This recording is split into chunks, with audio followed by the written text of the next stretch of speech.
Estamos con el doctor Virgilio Acosta, nos recibió en su casa, así que primero le agradecemos por recibirnos, por abrirnos las puertas. Doctor, buenos días. Buenos días, no, yo soy un privilegiado porque ustedes hayan tenido en cuenta, no sé de qué se tratará la entrevista, pero supongo que será concerniente a algo que hice bien, mal o regular. Usted nos dirá, y usted, no, igual no estamos para juzgar si bien o mal. ¿Quién está para juzgar si bien o mal? Eso queda a criterio de cada uno, pero usted nos dirá qué hizo. ¿Usted es nacido en Goya? No, soy nacido en Paraná, provincia de Entre Ríos, aunque al día siguiente de nacer, o a los 2 o 3 días, fui llevado a la provincia de Santa Fe, un lugar que se llama Laguna Paiva. Es un núcleo ferroviario, en esa época era un núcleo ferroviario con grandes talleres. Mi padre era médico y en esos lugares se necesitaba, se designaba un médico para atender al personal que trabajaba ahí. Junto con él, una anécdota, el presidente Irigoyen lo designó en el mismo cargo, pero el Cruz del Eje, a quien fuera después presidente de la República, el doctor Iliad. Estaban los dos, mi padre y él, en el despacho del ministro de Ábalos y le preguntaron a cada uno de ellos dónde quería ir. Los dos eran recibidos casi simultáneamente en 1928, fines de 1928. Mi padre, como era de La Paz, Entre Ríos, prefirió el lugar más cerca a él. El doctor Ilia era de Pergamino y a él le daba lo mismo a cualquier lugar. Bueno, sus carreras políticas fueron muy distintas. ¿Cuánto tiempo estuvo en Santa Fe para luego venir ya a Corrientes? Bueno, en Laguna Paiva estuvimos hasta el año 1932, de ahí fuimos a la capital de la provincia en 1933. De 1946 fui a Rosario a estudiar medicina. Mi padre quería que yo y mis dos hermanos menores fuéramos médicos como él.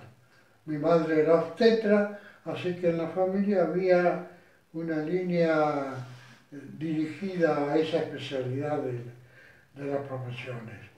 Y en el año 1949 hice el servicio militar, que era obligatorio en esa época, y le confesé a mi padre que no, la medicina mi, Vocación. no era mi vocación, ¿eh? Él se dio cuenta que no lo era en una oportunidad que me pidió que le ayude a operar a un individuo que tenía una lesión de párpado. Yo estaba en tercer año de facultad de medicina, lo único que hacía era alcanzarle las herramientas, los instrumentos. En un momento dado me miró, me dijo, deja nomás, yo termino ya. Yo fui a mirar a ver qué me pasaba en el espejo, por qué mi padre me había hecho eso. Y estaba blanco como tu remera. Ahí me di cuenta que no era esa mi vocación, sumada a otras experiencias anteriores en la facultad. De manera que en el año 50 empecé a estudiar Derecho, que era una facultad cercana a mi casa, 2 cuadras de mi casa.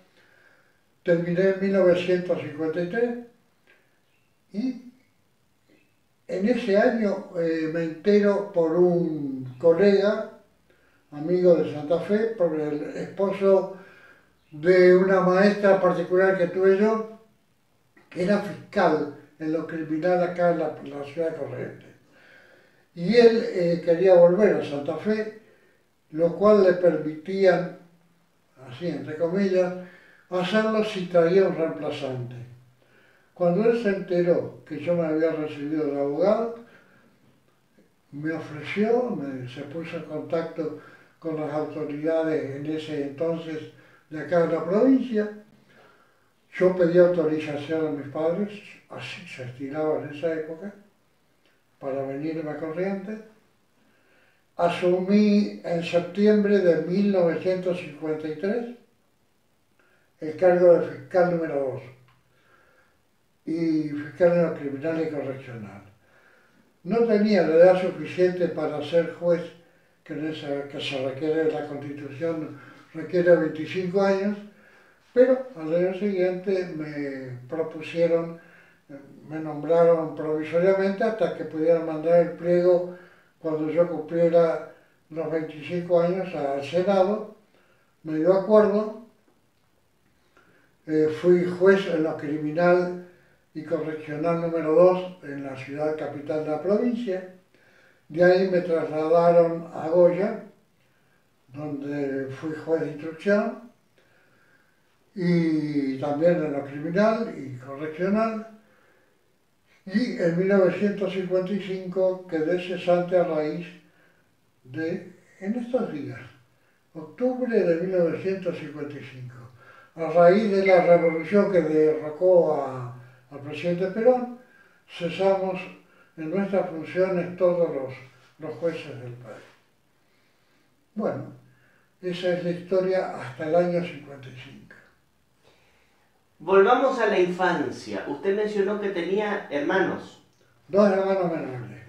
¿Cómo era con sus hermanos y qué rol por ahí cumplía Virgilio dentro de esa familia? Uno a veces se destaca por determinadas características en una familia. Bueno, en esa familia éramos 3 perdularios, los 3 hijos, en el sentido que éramos bastante rebeldes, cosa que en esa época no se toleraba demasiado.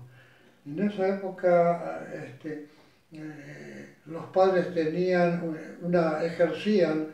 un control y había en las casas una disciplina que no hay ahora. Por ejemplo, jamás se nos hubiera ocurrido que mi padre fuera a la escuela o al colegio a protestar por una nota que juzgáramos era inadecuada a nuestro rendimiento. Jamás se le hubiera ocurrido eso. Los castigados éramos nosotros por no haber cumplido con nuestras obligaciones escolares como correspondía. ¿Y rebeldes en qué sentido eran? Éramos chicos que no éramos disciplinados en nuestra casa, cometíamos algunas fechorías infantiles que nuestros padres no nos toleraban. No nos pegaban, algún chirlito de vez en cuando, pero lo considerábamos absolutamente normal. Incluso cuando traíamos una mala nota de la escuela, ensayábamos de llorar un rato, una cuadra antes de llegar a nuestra casa, para sentirnos autoculpables de la mala nota, porque sabíamos que éramos nosotros los responsables del rendimiento escolar que tuviéramos. ¿Qué recuerda y qué extraña de esa época de la infancia? Bueno, extraño todo porque yo compartí con mis 2 hermanos la infancia y la adolescencia. Después yo fui a Rosario a estudiar medicina, los otros menores, cuando yo ya estudié Derecho, mi hermano, el segundo, estudiaba medicina, que es miembro actualmente jubilado, pero miembro de la Academia Nacional de Medicina. Fue un cirujano bastante conocido en Rosario y estudió y trabajó en Estados Unidos y en Europa. El más chico también equivocó la vocación como yo, solamente que él vino a Corrientes a estudiar agronomía. Teníamos una chacra en el campo y él quería vivir ahí, ser ingeniero agrónomo, tampoco no fructificó esa vocación y fue abogado como yo.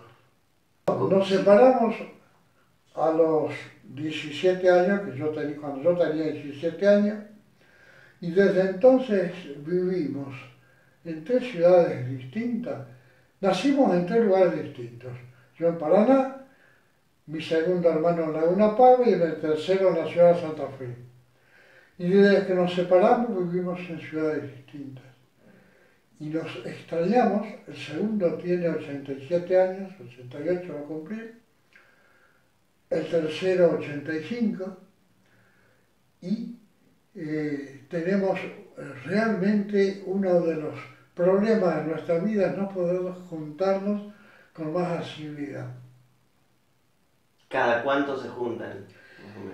Cada cuánto nos juntamos, cada 2 o 3 meses cuando yo voy a Santa Fe, que a pesar de que soy el mayor, estoy en mejores condiciones físicas que ellos. Es decir, con mi esposa podemos manejar el coche hasta Santa Fe y de vuelta, y ellos se tienen que hacer traer con algún hijo o algo, que también son profesionales. ¿Qué culi?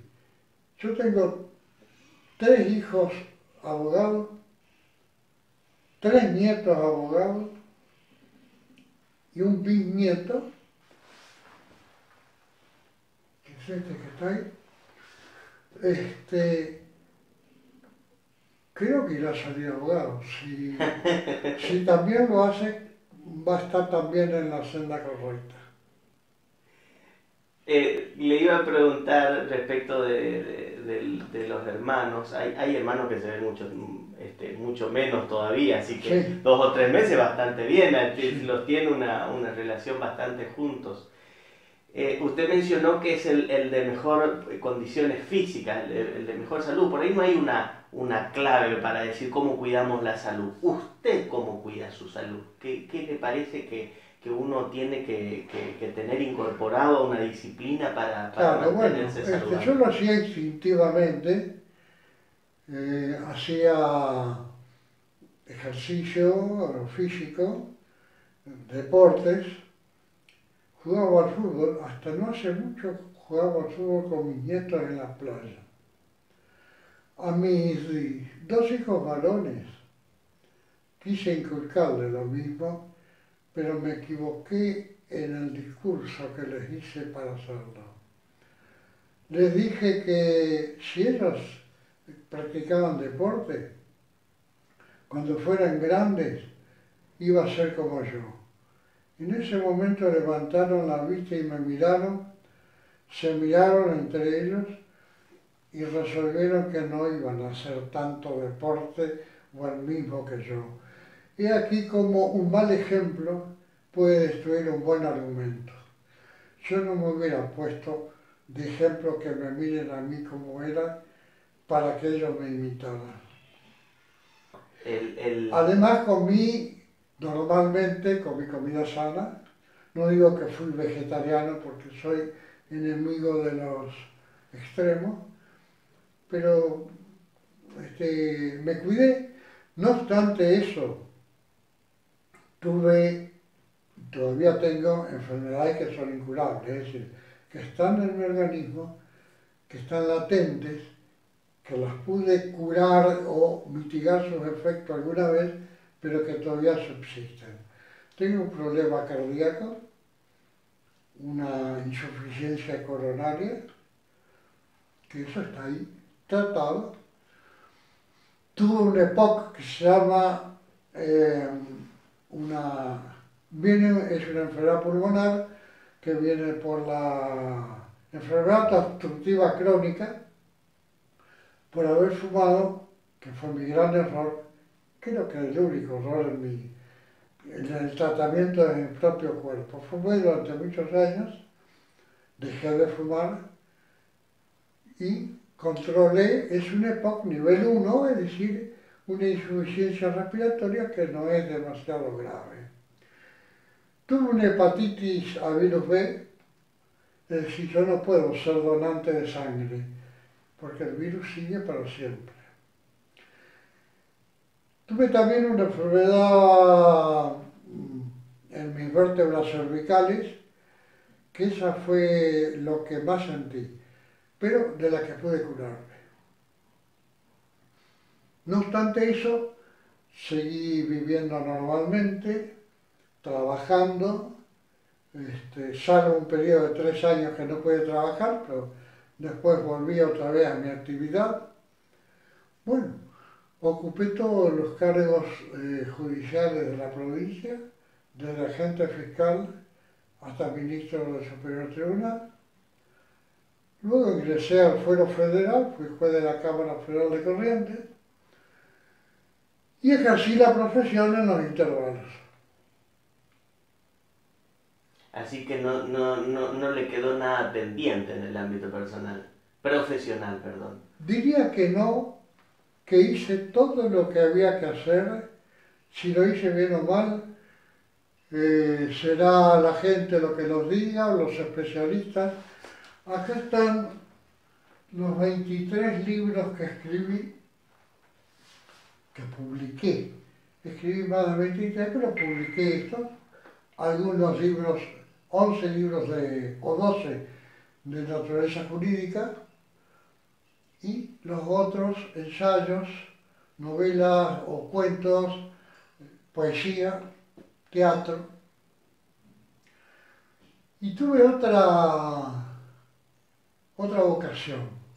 Con Pocho Roch escribimos lo que se llama un canto a Goya,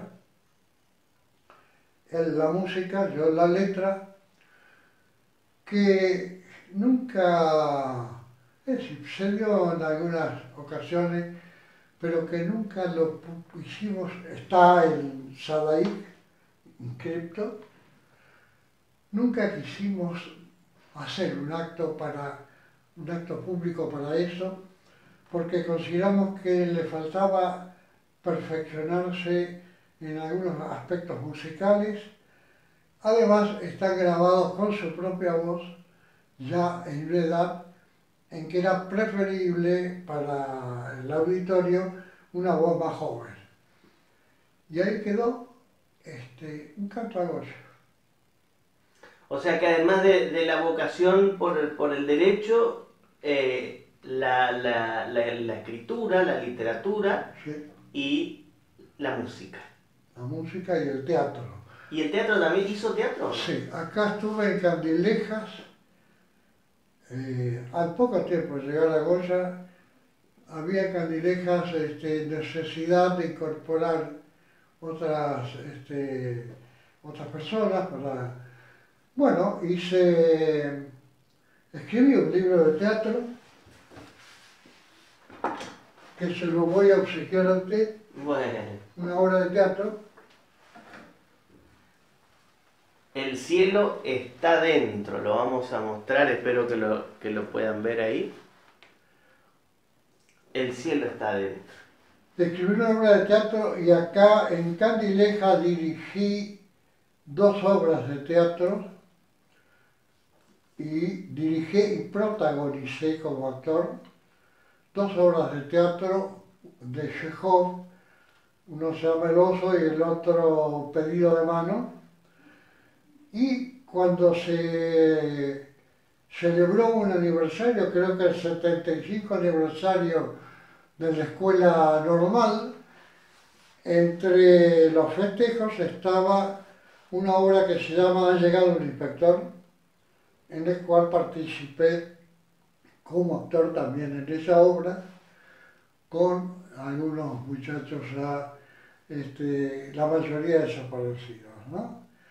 Así que dramaturgo también, dramaturgo y actor. ¿Y en qué el cielo está dentro, por ejemplo? ¿En qué se inspiró? ¿Cómo nace la obra? La obra nace con la idea de que es en el interior de las personas que se sabe uno mismo si es honesto o deshonesto, si es feliz o desgraciado, si tal acto que hizo en su vida merece el aplauso o la condena. Es decir, la felicidad está dentro de uno. Muy interesante. Vamos, yo lo voy a leer, después les cuento. Oh. Doctor, bueno, una vida con muchos matices, desde lo profesional, lo Dicen, artístico. alguien dijo, ¿Le quedó algo pendiente en la dijo vida? multifacético. Multifacético. Sí. No es multifacético. Un multifacético sería que tiene varias caras. Ah, No necesariamente. ¿Eh? desgraciadamente tengo la misma de siempre. Eso es importante. Hacer de todo, pero siempre Sí. con la misma intención, por lo menos. Yo no esperaba vivir tantos años. Y cuando llegué a esta edad, me di cuenta que los años y los meses pasan muy rápidamente, pero los días son interminables. Entonces tengo que hacer algo. Es decir, una tarde me levanto a las 2:30 de mi siesta, me pongo a trabajar en mi computadora, son las 3 de la tarde, miro otra vez el reloj, recién son las 3:30, nunca se hace de noche. Si no trabajara, si no siguiera haciendo cosas que me gustan, no sé cómo podría hacer para poder terminar una jornada completa. Por eso aquellos que quieren vivir para siempre, o quieren vivir muchos años, les diría que tendrían que llegar a esa edad para saber si ese deseo era acertado o no. Si le doy un teléfono que le permite hacer una llamada al pasado, a cualquier persona del pasado, ¿a quién llamaría? A una persona del pasado. Y bueno, que viviera, ¿O no? o no, a mi padre. Yo hablé y me arrepiento de las cosas que me arrepiento en mi vida, de haberle dedicado tan poco tiempo a mi padre, de no haber vivido con él más tiempo, más juntos. Vivimos la niñez y la adolescencia. Cuando terminé el Colegio Nacional, prácticamente los momentos en que me encontraba con él eran escasos. Él murió estando yo acá en Goya y fue uno de los golpes de los cuales nunca pude soportarme. Lo llamaría eso. 3 deseos. ¿Perdón? 3 deseos para lo que resta de la vida. Para mí, Sí. morir sin darme cuenta, es decir, no sufrir agonías penosas, no sentir miedo ni dolor al momento de morir. No quiero tener miedo. Es un hecho de naturaleza, es un hecho lógico. Poder cumplir, terminar algunos libros que puedo tener en mi mente, algunas obras, y ver a mi segunda bisnieta que van a ser a fin de año. Ahora le voy a pedir que, bueno, primero, ¿la vida para usted tiene matices blancos, negros o es gris? ¿Cómo ve en general la vida? Blancos y negros. Es blancos, negros y grises. He pasado muy malos momentos, especialmente en la actividad política, en la actividad...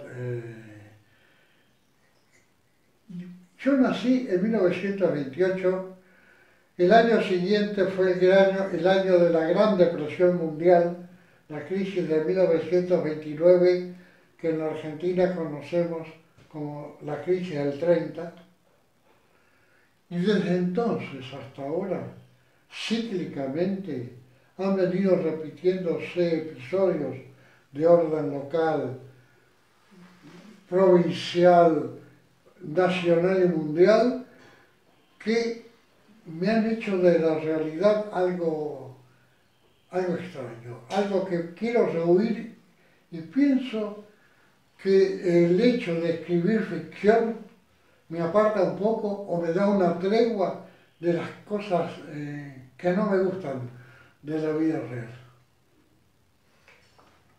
Algo que no le guste de nuestro país y algo que sí le guste. Bueno, algo que no me gusta es la sucesión de ideologías de tipo fundamentalista. El fundamentalismo creo que es contrario a la racionalidad. No digo que uno no debe ser sinceramente adepto a una causa determinada, pero además de eso debe reconocer que puede estar equivocado, que el que tiene la razón es el otro. En una polémica, cuando alguien cree que es el dueño absoluto de la verdad, está equivocado y no llega nunca a una solución normal, racional, pacífica. ¿Qué más me dijo? Eso es lo que no le gusta, Sí. y ahora algo que le guste de su país. Algo que me gusta en el país. Bueno, me gusta el tango. Parece pueril lo que le digo. Me gusta el tango. Un tango que seguramente hoy debería reescribirse, porque letras como las que cantaba Gardel, supongo que hoy día serían consideradas antifeministas, machistas, y posiblemente se prohibiera su difusión. Creo que no hemos sido justos con las mujeres cuando cuando nos deleitábamos. Un tango que se llama Loca, por ejemplo, no es un buen título para un tango o para ninguna pieza musical, ¿verdad? Totalmente. ¿Le gusta el cine? ¿Qué le gusta del cine? ¿Me gusta el cine? Sí, le pregunto, sí. Me gusta especialmente el cine europeo. He visto a los grandes actores del cine sonoro. No me gusta, por ejemplo, el cine mexicano. Es decir, la mayor parte, hoy día se ve poco cine mexicano, creo, pero cuando éramos chicos veíamos. Sí me gustaban los musicales mexicanos, pero obras como Cuando los hijos se van, El suplicio de una madre, eran demasiado lacrimógenos. Los mexicanos tenían tendencia a los dramas familiares, tenían tendencia a los dramas que por ahí podrían estar bien interpretados, pero me parece que yo estuve en México muchas veces y me parece que había otra cosa de ellos que podían haberse explotado con más, con más provecho para el pueblo. Incluso la música mexicana me gusta mucho.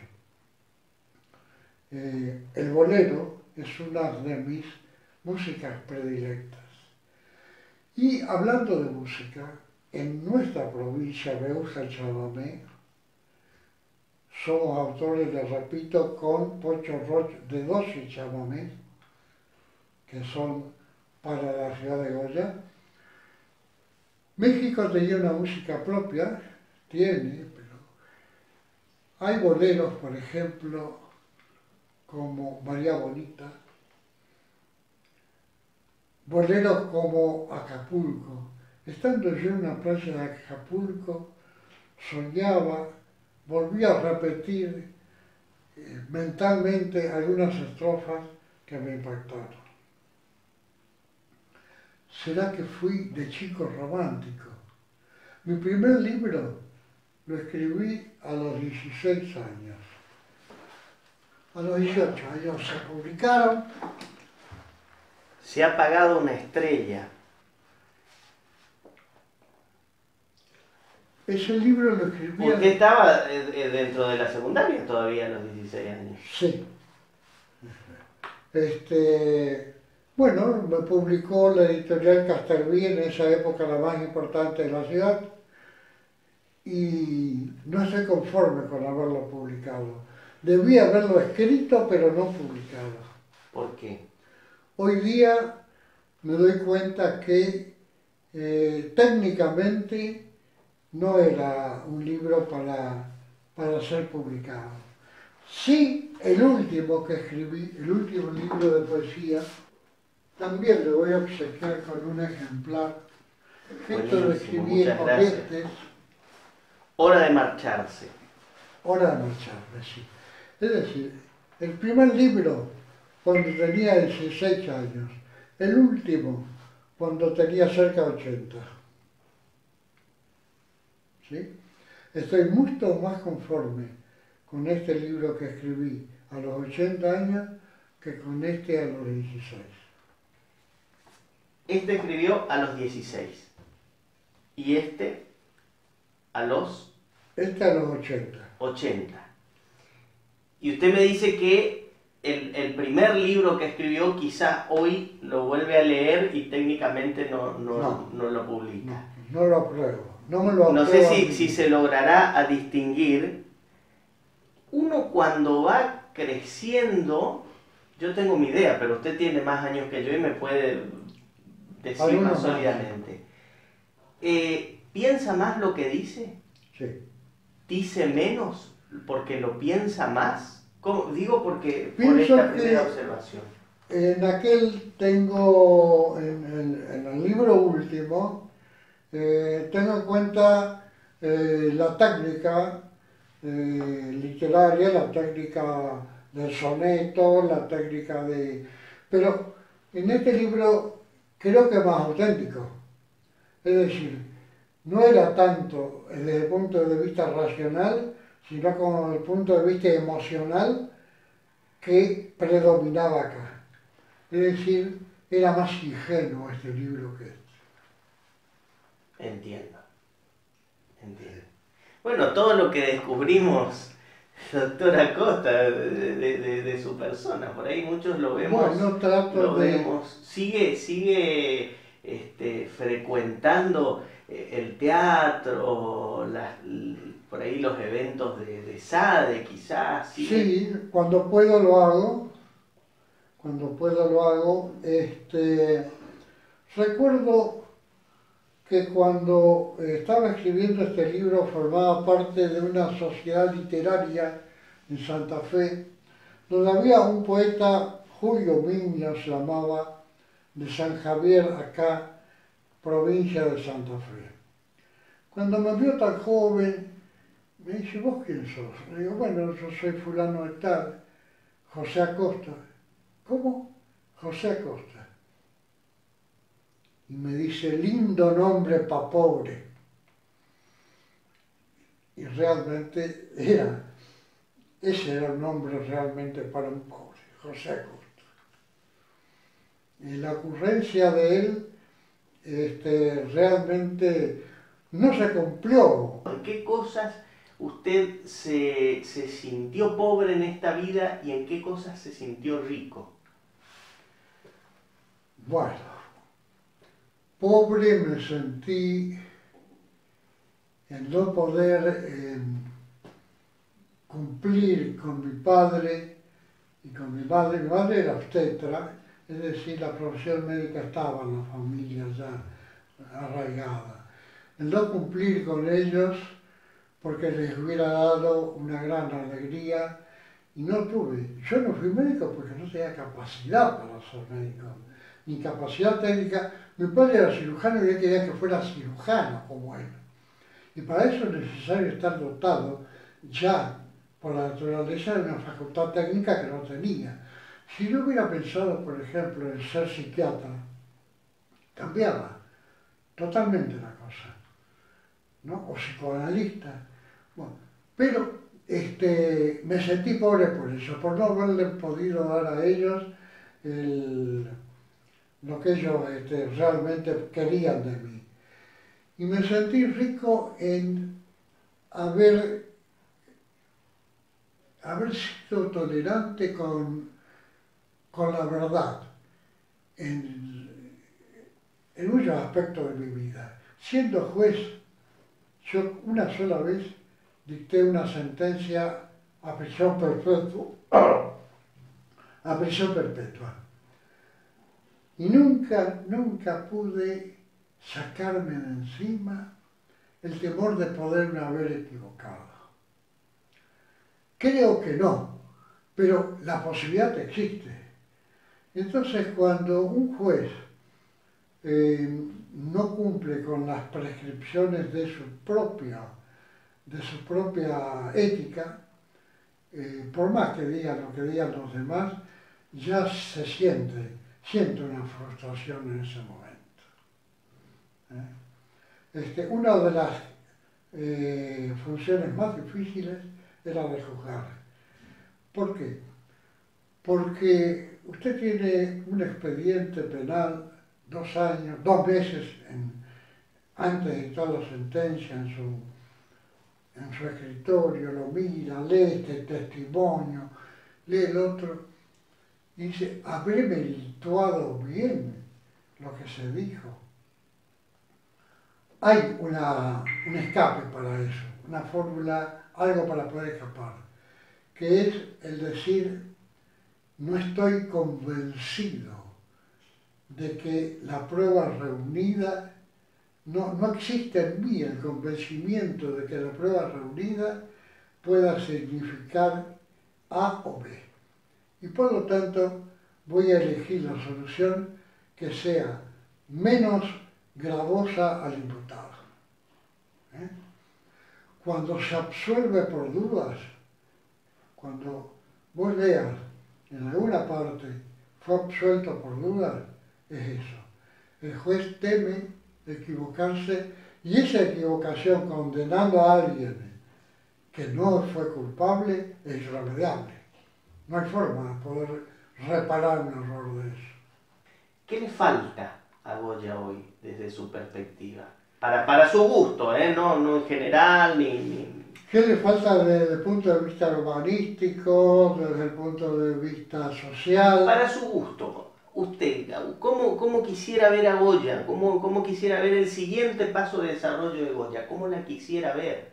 Bueno, Goya me atajo y pensé que no iba a poder, sigo pensando que no puedo ser feliz en ninguna otra parte más que en Goya.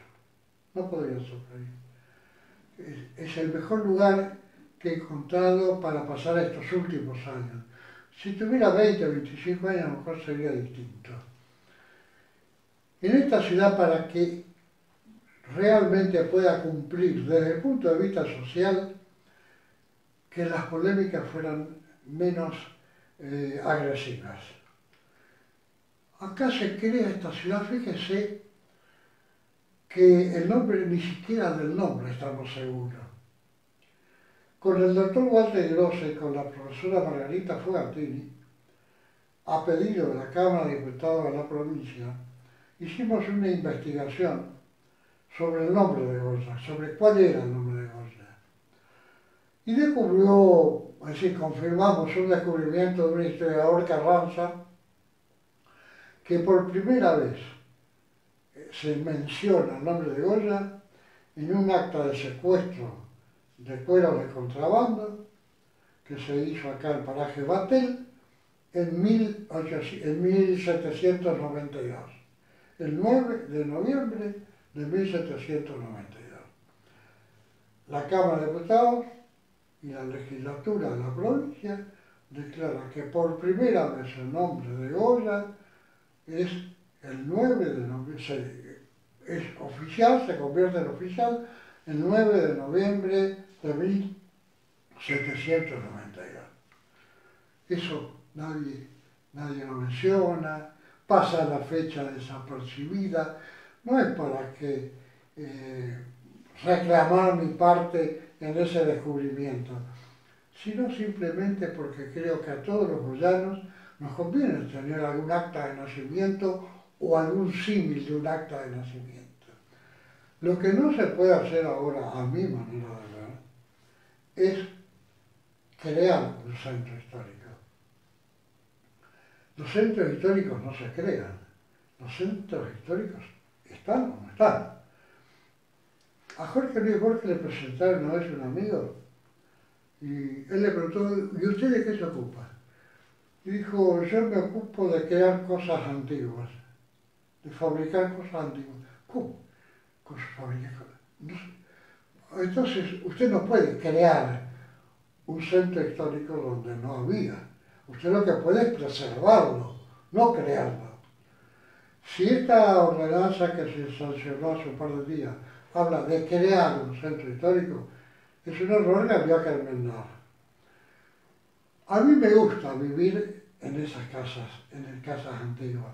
Fíjese en la tapa de este libro que le obsequio.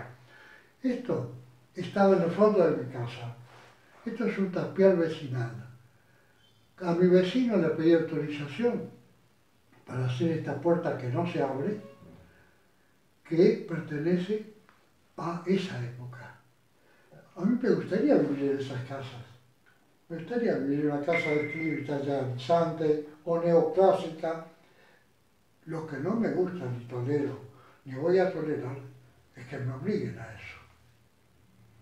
Que haya alguien que se sienta con la suficiente autoridad moral, estética, urbanística, lo que sea, para obligarme a mí y a todo el resto de la población de Goya a vivir en este tipo de casas. Eso no lo puedo tolerar. Yo viviría ahí. Yo me gustaría, si tuviera que elegir entre Chicago y Colonia del Sacramento, elegiría Colonia del Sacramento. Todavía está casi como era cuando estaban los portugueses. Pero lo que no quiero es que nadie me obligue a mí a hacer eso. Considero que es un exceso, un abuso, que no hay la tolerancia suficiente y sobre todo que hay el desconocimiento de un principio fundamental, que la estética no se guía por normas fijas, por normas universales. A usted le puede gustar la pintura de vanguardia, pintura abstracta o no figurativa, y a mí no. Y eso obedece a una cuestión subjetiva. La estética urbana, como la estética cualquier otra, es una cuestión subjetiva. Cada uno puede gustarle o no gustarle una cosa y nadie puede recriminárselo. Eso depende porque acá, en el lóbulo occipital del cerebro, tenemos un cuerpo, un conjunto de neuronas que se llama cuerpo criboso, que ahí está el sentido del gusto, el sentido de la belleza. ¿Qué es la belleza? El italiano Eco publicó un libro de 500 páginas que se llama Historia de la Belleza y llega a esa conclusión, que nadie puede ser compelido a que acepte como bello, como hermoso, algo que a él no le guste. Doctor, muchas gracias por recibirnos nuevamente. No. Espero que se haya sentido bien con la Me he entrevista. sentido maravillosamente bien porque puedo hablar. Yo generalmente estoy retraído de la sociedad porque sí, porque ahora me siento cómodo estando solo, pero me hace bien estas interrupciones a mí en soledad. Y además es un privilegio que no sé si merezco. Gracias, doctor. El doctor Virgilio Acosta con nosotros, nos encontramos la semana que viene de nuevo.